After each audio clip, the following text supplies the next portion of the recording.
પ્રાર્થના સંદેશ ન્યૂઝમાં આપનું સ્વાગત છે। સામાજિક એકતા જાગૃતિ મિશન છોટાઉદેપુર જિલ્લા સમિતિ દ્વારા આદિવાસી અધિકાર સંમેલનનું આયોજન કવાંટ મુકામે કરવામાં આવ્યું છે। આ કાર્યક્રમમાં આદિવાસી સમુદાયના લોકો ખૂબ મોટી સંખ્યામાં ઉપસ્થિત રહ્યા હતા।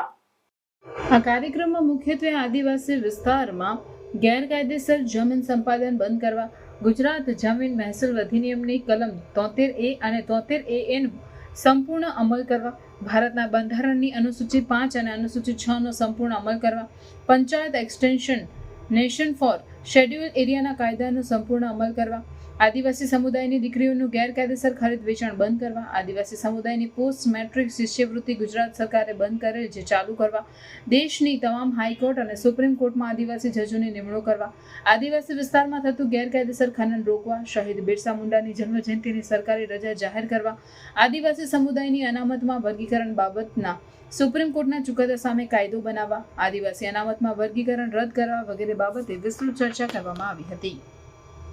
પ્રાર્થના સંદેશ ન્યૂઝની તમામ લેટેસ્ટ અપડેટ્સ માટે ચેનલને હમણાં જ લાઈક, શેર અને સબસ્ક્રાઇબ કરો।